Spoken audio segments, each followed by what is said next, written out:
Na Central do Brasil, joguei capoeira ali, eu, o Mário Santos, na época do carnaval, antes de fundar a academia. Estava assim de gente, rapaz. Olhei, o Mário Santos estava lá. Tinha 2 capoeiras lá jogando capoeira. O Mário Santos chegou assim, deu um voo de morcego, plantou-se lá no pé do berimbau, os caras tocando o berimbau, plantou e voltou. Quando voltou, tirou os 2 elementos que estavam jogando capoeira e jogou fora. Foi, rapaz.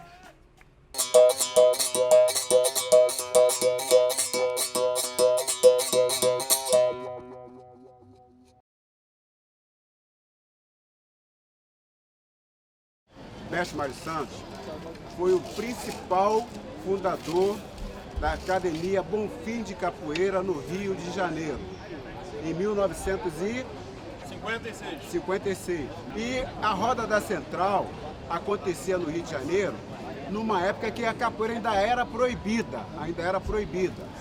Mas por que o pessoal preferiu esse local aqui na Central? Porque era o único local que o pessoal chegava de outros estados do Brasil.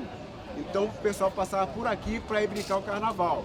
E os capoeiristas se reuniam, que vinham de outros estados também, no Rio de Janeiro, para jogar a capoeira.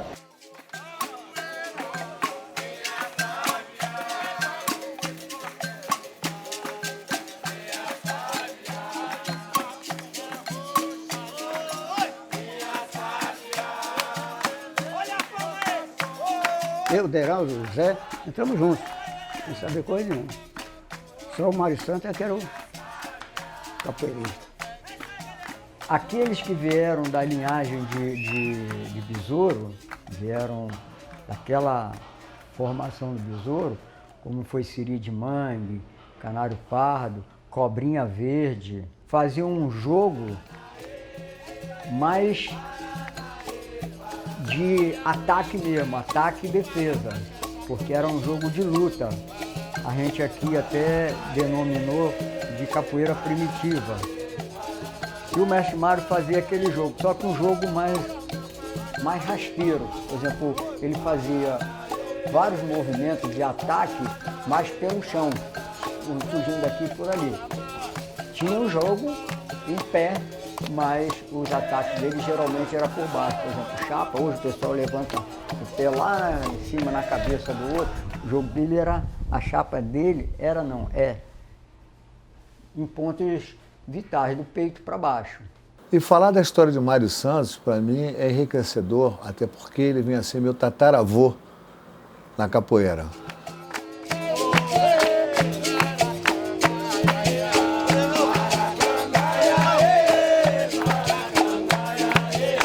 Ele nasceu entre Maracangalha e Laranjal, que era um trechozinho perto de Santa Amália da Purificação. A minha mãe era uma pescadeira. Lá meu pai era caranguejeiro, tirava caranguejo. Me levava, eu tirava um pequenininho. Aí foi crescendo. Aí meu pai me explicando, quando eu fui um dia apareceu um cidadão, o nome Dendê. Besouro, vez em quando ia lá, conversar com meu pai, tudo. Aí meu pai dizia, senhor, pega ali meu bungá. Pegava o bungá e fazia brincadeira. E então ele começou toda a trajetória dele através do seu pai, José Bidel, e do seu tio, seu padrinho chamado Dendê. E ambos eles eram parentes próximos do Manuel Henrique, famoso Besouro Mangangá. Faziam-se roda no terreiro da casa dele, certamente aquela turma toda de capoeiristas do Recôncavo, né, no qual ele aprendeu, desenvolveu toda a capoeira dele, que era a capoeira de Angola, que é o berço-mãe de toda a capoeira Angola.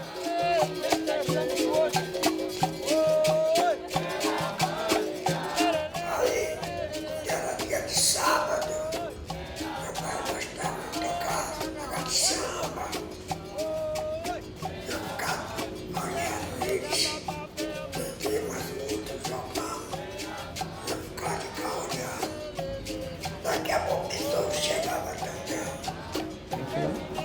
Besouro. Sabe, o cara. Ele tinha 5, 6 anos nessa época. Serei demais. Aí eu ficava espiando, aí ele começou a me puxar e tal. Engateava lá pelo chão. Ia vai. Porque naquele tempo já dava dinheiro.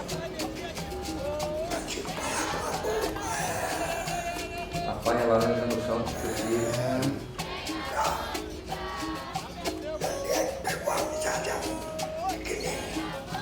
O Dendê que adotou ele, que ensinou mais. O pai teve a passagem, mas o Dendê que... Mas no período da infância dele, ele então foi levado a ser criado por um fazendeiro. E lá ele passou por um período muito triste da história dele, até serviço escravo, ele foi tido como escravo na fazenda no qual ele chegou a trabalhar, e então ele depois fugia para o mato. Um dia que eu estou Vicente Barão de lá de Santiago, pediu a minha mãe, se me dá esse dinheiro dos anos. Minha mãe, leve, marca aí, eu quero.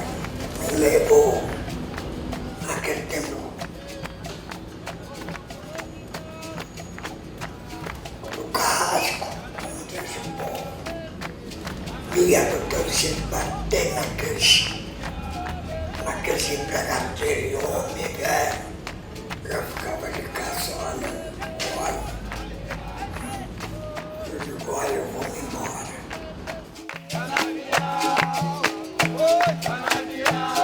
Aí, quando foi no outro dia, acordei cedo, a doutora sempre me chamou. Eu digo, com uma taca na mão, aquela taca batia no animal. Aí eu olhei de cara pro chão, caí dentro d'água, saí no meio do mangue. Andei no meio do mangue, cheguei no rio de São João, aquela usina. Saber passava, carregava até navio entrava lá. Quando eu cheguei no mar, atravessei o outro lote do mar. O vaqueiro já estava me esperando. Eu cansado, querendo cansado. Ele lá me laçou, me botou na anca do cavalo,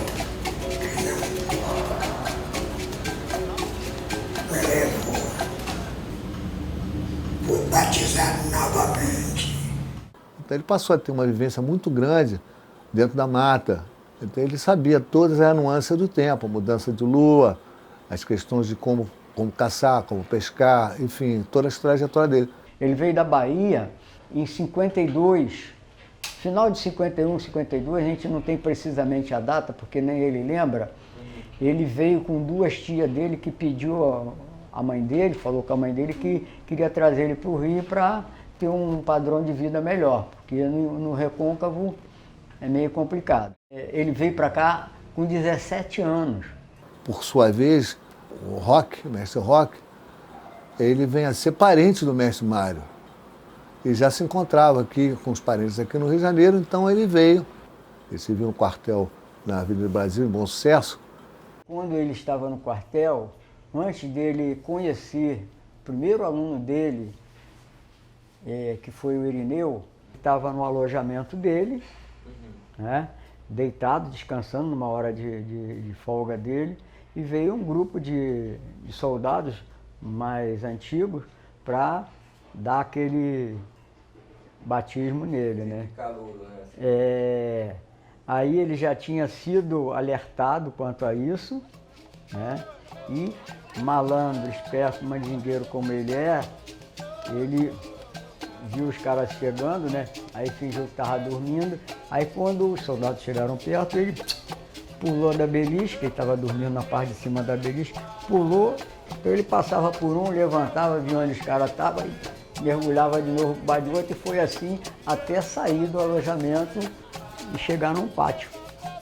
Aí ele chegou e aqui eu tenho espaço, aqui vocês podem vir.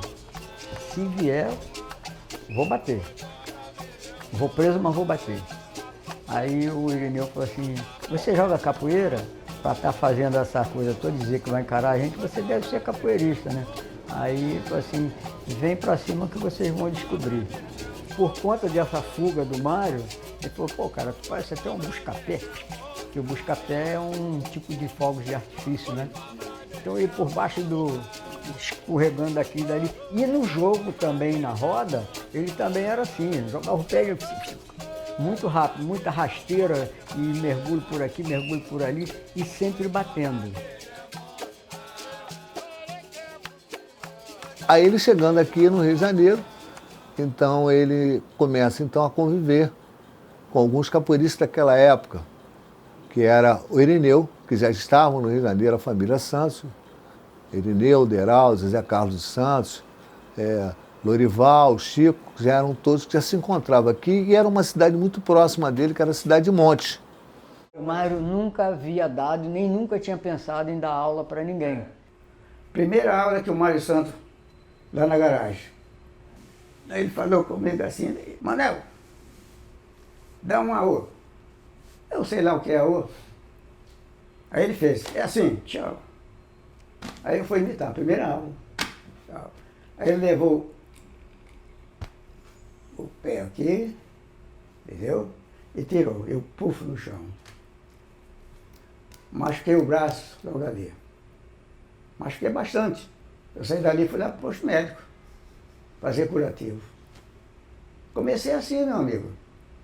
Mas no dia seguinte eu já estava lá novamente. O Irineu levou ele para conhecer o Arthur Emídio. Só que o Arthur Emídio vem da regional, vem do jogo em pé. O Arthur Emídio tinha um jogo rápido em pé, soltava os golpes pulando. A ginga dele não era como a nossa de troca de guarda, porque o Mário sempre disse o seguinte, eu não ensino ginga, a ginga é sua, é como o samba, você que faz o seu passo. Eu ensino a troca de guarda. Aí o Mário foi levado pelo Irineu lá para conhecer ele, quando viu lá aquele jogo dele, achou muito interessante aquele jogo. Aí falou assim, pô, eu associando esse jogo ao meu jogo, eu vou ficar mais eficiente. Isso no início dos anos 60. Como o mestre Mário, então, morava no Jacarezinho, então ele certamente conviveu até com o Onça Preta, que trabalhava na fábrica de Poste Cavan. E o Onça Preta, segundo o relato do Mário, também trabalhou na fábrica de Poste Cavan. Essa fábrica, por curiosidade, é a que fez aqueles postes gigantescos que tem lá no aterro do Flamengo. E lá na fábrica eu vim a conhecer o mestre Mário. Mário dos Santos, que é o Mário Buscapé, foi o meu primeiro e único mestre. E até hoje eu tenho respeito por ele, admiração e ainda sou aluno dele. E naquela época, quando você tinha um convívio muito grande com as pessoas, você dizia que fulano é aluno de fulano. Então, considerava-se até o Mário aluno do Arthur Emídio. E fácil deles conviverem muito tempo junto, né? Passando o mesmo período junto. E Bom Sucesso, então, passou a reduto dos seus capoeiristas. E aí, então, o grupo começou a tomar corpo. Foi onde foi denominada Capoeira dos Bonfins.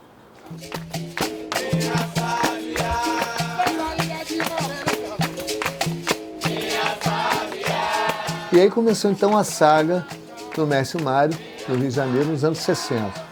Em 1969, foi o período que ele se ausenta do Rio de Janeiro. É um hiato muito grande que se tem nessa história. E os irmãos então ficaram aqui. Ficaram o Irineu, já tendo nos anos 65 aproximadamente, Manuel Martins, que fazia parte, eles trabalhavam no Banco do Brasil, mestre Deraldo trabalhavam no Banco do Brasil. Eu comecei a capoeira, eu, Deraldo, aí chegando eu olhei assim de dentro, eu estava aprendendo ainda, meu amigo. Hein? Eu estava no início. Olhou, não apareceu ninguém para jogar com ele. Aí ele me viu assim, foi e me puxou. Rapaz, eu fui. Aí depois, ó, o que caiu de dinheiro dos pés dos tocadores de berimbau foi uma coisa impressionante. São passagens, rapaz. são passagens que eu não me esqueço. Eu só queria agradecer muito por o senhor existir na nossa vida, o senhor mestre Deral. Muito obrigado, muito Eu sou obrigado. mestre de capoeira, eu agradeço a Mário Santos, porque ensinou a vocês para vocês ensinarem a gente.